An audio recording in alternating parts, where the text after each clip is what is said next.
E olá, gente, tudo bom? Começando aqui mais um vídeo, do Mentes Insanas pra vocês, onde eu sempre trago casos, mistério, todas essas coisas que eu sei que vocês adoram. Mas antes de tudo, pra não perder o costume, me segue lá no Instagram que eu tô sempre falando de caso. Deixa bastante like aqui nesse vídeo, mostra pra sua mãe, mostra pro seu pai, mostra pros seus amigos que também gostam dessas histórias, desses casos, que isso me ajuda demais. Então, aviso entregue, recado dado, vamos pro caso. Então, gente, o caso que eu escolhi pra falar hoje é um caso que eu quero trazer já tem bastante tempo. E eu conheci esse caso tem uns 2 anos e eu fico me perguntando por que eu não aprendi isso na escola, porque a maioria das pessoas que eu conheço não sabem que isso aconteceu, sendo que isso foi uma coisa que mexeu com o nosso país e eu acho que isso devia ser mais falado. Eu baseei a minha pesquisa toda nesse livro da Daniela Arbuckle, O Holocausto Brasileiro. Esse livro é muito bom mesmo. Hoje a gente vai falar um pouco dessa história que eu acho que deveria ser mais contada. A gente não pode deixar isso cair no esquecimento, porque isso faz parte da nossa história. E eu sei que assim como eu não conheci esse caso, muitos de vocês não conhecem, então eu resolvi fazer o caso de hoje, tá bom? Então, o Hospital Colônia foi fundado em 12 de outubro de 1903, na cidade de Barbacena, em Minas Gerais. Inicialmente como hospital para tuberculosos e logo depois se tornou um hospital psiquiátrico. O Colônia era gigantesco, ele tinha uma área aproximada de 8.000 metros quadrados e era formado por 16 pavilhões. Então, logo que o Colônia ele foi inaugurado, ele se tornou um enorme sucesso no país, porque para as pessoas daquela época falar de doenças mentais era um tabu ainda, as pessoas não sabiam lidar com esse tipo de coisa, não sabiam lidar com os familiares, com amigos que tinham algum tipo de transtorno mental. Isso era uma coisa assim muito difícil para aquela época, então surgir um lugar que tratava dessas pessoas era uma tremenda novidade para o nosso país. Rapidamente o Colônia virou referência no país como o maior hospital psiquiátrico do Brasil. Então, assim, muita gente queria vaga nesse hospital, gente, assim, do Brasil inteiro. Mas conforme o tempo foi passando, o Colônia começou a se tornar outra coisa. Ele começou a receber todo tipo de pessoa, não só pessoas que tinham transtornos mentais, mas sim pessoas que eram rejeitadas pela sociedade, pessoas que fugiam do padrão, daquilo que era normal. Então, Colônia virou o destino de homossexuais, militantes políticos, alcoólatras, mães solteiras, moradores de ruas, negros, epiléticos, de meninas grávidas que foram violentadas por seus patrões, de esposas confinadas para que o marido pudesse morar com a amante, de filhas de fazendeiros que perderam a virgindade antes do casamento, de pessoas que haviam extraviado seus documentos. Alguns eram mandados para lá apenas por serem tímidos, eram prostitutas, gente que se rebelava, gente que se tornava incômodo para alguém com mais poder. A teoria eugenista que sustentava a ideia de limpeza social fortalecia o hospital e justificava seus abusos. Livrar a sociedade da escória, desfazendo-se dela, de preferência em um local que a vista não pudesse alcançar. Então, 70% dos pacientes do Colônia não tinham nenhum tipo de doença. Eram mais pessoas que eram incômodas para outras, para pessoas que tinham mais poder. Eram pessoas que ninguém queria por perto, como eu citei para vocês, moradores de rua, negros. Essas pessoas que fugiam mesmo do padrão perfeito. Um exemplo disso era Maria de Jesus, de 23 anos, que em 1911 foi internada no Colônia porque apresentava tristeza como sintoma. Então, você não precisava ter basicamente nada para ser internado lá. Qualquer pessoa podia ser internado lá com qualquer pretexto. Se você quisesse se livrar de alguém, era só você mandar para o Colônia, que ele servia como abrigo para todo tipo de pessoa. Então, muita gente que era mandada para lá não fazia ideia dos horrores que aconteciam dentro do Colônia. Eles eram mandados em vagões de trens lotados que iam pela estação Bia Fortes. E eles não faziam ideia, e eles eram mandados só com a passagem de ida, muitos deles. Quando eles chegavam no hospital, os pacientes eram levados para o setor de triagem. Eles eram separados por sexo, idade e características físicas. Eram obrigados a entregar seus pertences, incluindo roupas e sapatos. Um constrangimento que levava muitas mulheres às lágrimas, pelo fato de terem que ficar nuas na frente de todo mundo que nem conheciam. Os homens tinham a cabeça raspada e as roupas arrancadas, perdiam o nome e eram rebatizados pelos funcionários. Todos passavam por um banho coletivo, muitas vezes gelado. Após eles chegarem lá, eles recebiam um uniforme de brim, que era a única roupa que eles tinham lá. A roupa que eles chegavam no corpo, eles tinham que entregar e eles só usavam esse uniforme que não era capaz de proteger eles do frio que fazia lá à noite. E assim, quando eles tinham que entregar esse uniforme para lavar, eles ficavam sem roupa nenhuma, eles ficavam nus por aí até que o uniforme estivesse pronto de novo para eles usarem, e depois disso cada um seguia para o seu setor. Os homens eram encaminhados para o departamento B e os que tinham condição de trabalhar iam para o pavilhão Milton Campos e não recebiam nada pelo serviço. E eles ficavam todos amontoados um em cima do outro. Os pavilhões eles eram muito pequenos para a quantidade de gente que tinha lá. Então, assim, não tinha cama para todo mundo dormir. Então, os pacientes que estavam lá bolavam uma estratégia. Eles juntavam todas as camas deles e todos dormiam em cima para que ninguém dormisse no chão. Então, era uma maneira que eles encontraram de fugir do frio, fugir do chão. Porque, como eu falei para vocês, lá era limitado. E tinha muita gente, atingia uma lotação assim que ninguém estava dando conta mais. Todo mundo queria uma vaga nesse hospital. Já as mulheres eram mandadas para o departamento A, conhecido como assistência. Naquele momento em diante, elas deixavam de ser filhas, mães, esposas, irmãs. Mais de 80% eram consideradas indigentes, sem documentos. Muitas pacientes do Colônia eram rebatizadas pelos funcionários.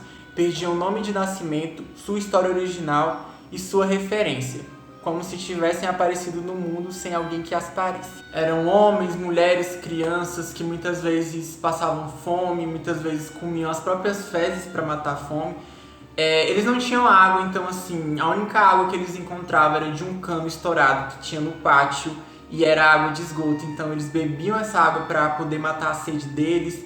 Eles eram violentados, espancados, comiam às vezes ratos, sabe? Era pouca comida para muita gente, então eles passavam por essas necessidades absurdas. E no livro até detalha que nas noites frias da Serra da Mantiqueira, que lá fazia muito frio, em volta era uma área de mata, como os funcionários eles não tinham roupa e os que tinham era só um trapo, a noite fazia muito frio e não tinha cobertor para todo mundo. Então eles faziam tipo um círculo humano e aí ficavam pacientes dentro do círculo para se aquecer, e depois os que estavam dentro iam para fora do círculo, que estava fora iam para dentro para assim ver se eles não morriam de frio.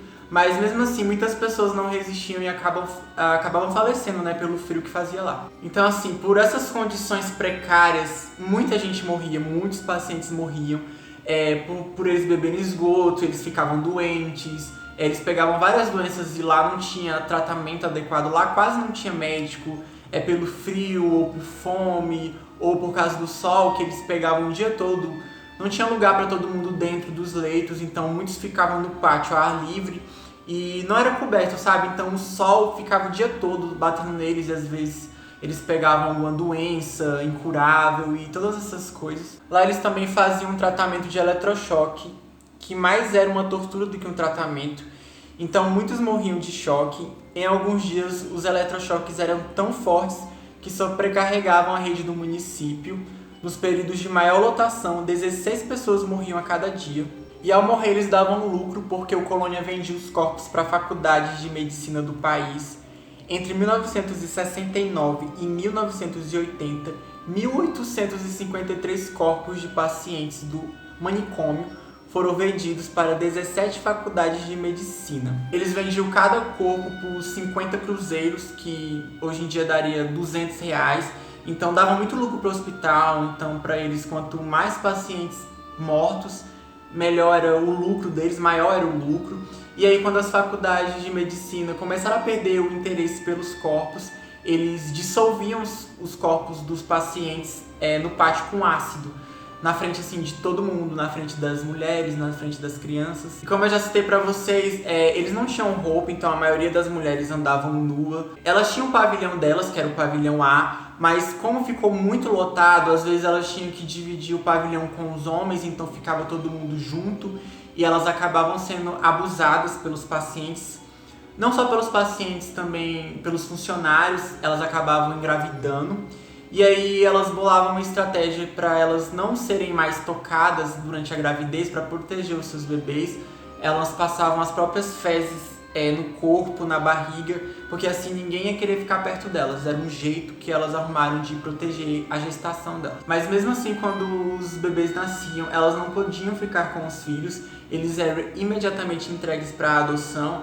Então, muitas mães que estavam ali nunca mais viam seus filhos, e os filhos nunca mais viam as mães, e vice-versa.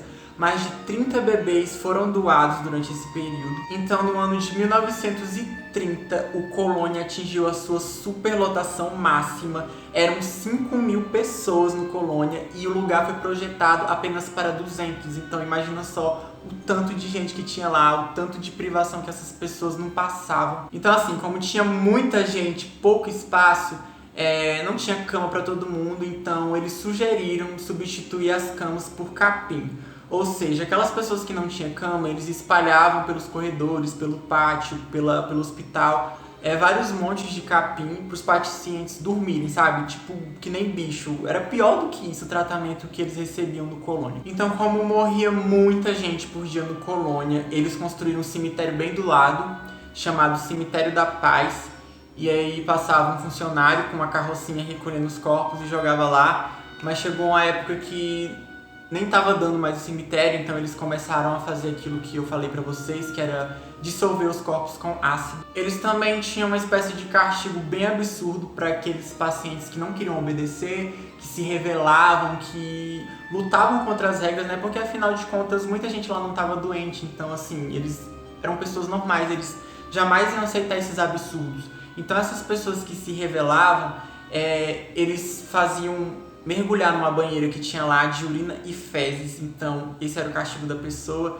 E como eu falei pra vocês, muita gente adoecia por causa disso e acabava falecendo. A comida que eles recebiam era sempre a mesma coisa: arroz, feijão, macarrão branco e ovo cozido. Então, como era muita gente para alimentar, a comida nunca dava para todo mundo. Então as cozinheiras colocavam farinha de mandioca na comida para engrossar ela, para fazer render mais. Mas mesmo assim, a comida nunca dava para todo mundo. Então os pacientes do Colônia tinham 3 refeições por dia: café da manhã, meio-dia o almoço e às 5 da tarde o jantar. Ou seja, depois do jantar eles não comiam mais nada até o dia seguinte.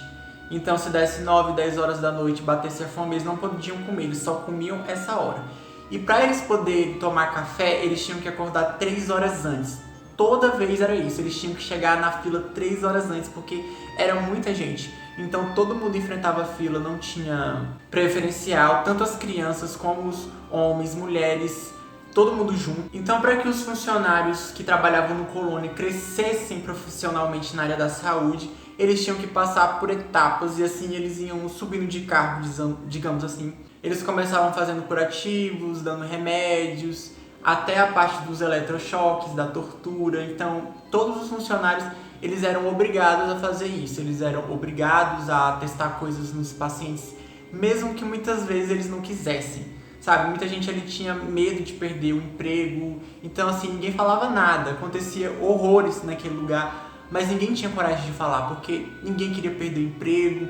Às vezes por medo de pessoas com mais poder fazer alguma coisa, sabe? É uma situação bem complicada. Então lá, gente, as pessoas eram expostas basicamente a tudo isso que eu falei pra vocês. Homens, mulheres, crianças. As crianças, elas não eram tratadas diferentes dos adultos. Assim como os adultos levavam eletrochoque e acabavam morrendo, na maioria das vezes eles sempre morriam com choque. As crianças também, elas tinham que passar pelo tratamento de choque. Lá elas não eram crianças, elas eram tratadas mesmo como adultos. Apesar do Colônia levar o nome de hospital psiquiátrico, quase não tinha médico lá. Então assim, era mais só os funcionários que ajudavam a limpar o local, ajudavam a conter os pacientes, os cozinheiros, mas médico mesmo era uma raridade ter lá. Então assim, os pacientes que realmente tinham alguma doença, algum transtorno, que iam pra lá se curar, eles não eram tratados. E as pessoas que chegavam lá sem nada, elas acabavam adquirindo algum tipo de transtorno, algum tipo de doença por conta dos horrores que eles viviam lá. Eles também tinham casas terapêuticas, 28 no total, que a prefeitura sustentava. Então alguns pacientes que já estavam no Colônia há bastante tempo eram mandados para lá. Pessoas que não tinham previsão de voltar para casa. E essas casas terapêuticas, elas eram muito, muito melhor que o Colônia, sabe? Os pacientes torciam para ser mandados por lá, porque lá eles tinham a própria cama, lá eles tinham o próprio quarto, a própria toalha, o próprio sabonete. a comida. Além disso, eles recebiam um auxílio do governo, que eles poderiam gastar com o que eles quisessem, então era muito melhor. Mas, infelizmente, nem todo mundo desfrutou desse privilégio, só foi algumas pessoas mesmo que estavam lá há muito tempo, que eles sabiam que os parentes não iam voltar para buscar. E muitos deles, quando chegavam, eles nem sabiam mais como é que era comer com colher e faca, eles não sabiam como era tomar banho. Eles pareciam bichos, assim, eles tinham perdido a humanidade dele. Depois de tantos anos de abuso sendo tratados assim que nem bicho, eles começaram a agir como se fossem. Mas em 1961, um fotógrafo chamado Luiz Alfredo, da revista Cruzeiro, foi mandado para Barbacena para cobrir uma pauta no Colônia. Assim que ele entrou, ele se deparou com o horror do Colônia.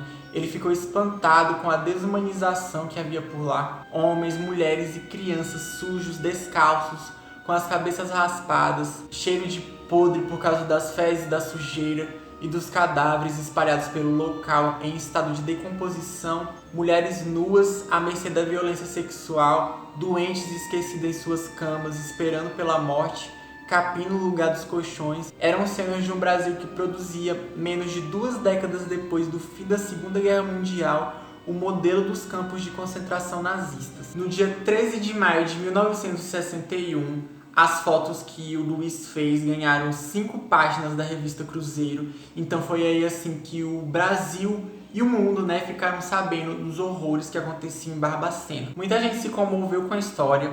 A classe política tomou uma postura, não se calando sobre isso. Os governantes fizeram promessas públicas pelo fim da desumanidade. Apesar de terem feito muito barulho na época que descobriram isso, depois do tempo a história ela foi se esfriando e meio que não deu em nada.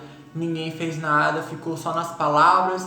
Na época todo mundo ficou muito revoltado, muito bravo, não é possível que isso ainda aconteça, sabe? Essa história não tem tanto tempo assim, mas mesmo assim, depois que a história esfriou, ninguém mais tocou no assunto e vida que segue. Mas a venda de cadáveres foi interrompida em 1980. E em 1979, Jairo Toledo, estudante da Faculdade de Medicina, foi incumbido por seu professor César Rodrigues Campos de retomar em Belo Horizonte o Congresso Mineiro de Psiquiatria, parado havia 7 anos. Jairo montou um painel para contar no evento a história da psiquiatria, uma história que tinha princípios bem diferentes dos retratados em Barbacena. Ele contou os horrores que ele sabia que acontecia no Colônia, protestou contra isso, que isso não era psiquiatria de verdade, que a psiquiatria de verdade ela veio para tratar as pessoas que têm problemas, que ela veio para ajudar, e não tratar as pessoas feito um animal, sabe? Largar pra lá que não tem mais jeito. Então, ele mostrou que era psiquiatria de verdade. Então, rapidamente, essa palestra, ela não só ficou entre eles, ela ficou, assim, muito famosa, saiu, assim, pelo Brasil. Muita gente ficou sabendo disso. Então, com isso, o Jairo foi convidado pelo superintendente a trabalhar no Hospital Colônia.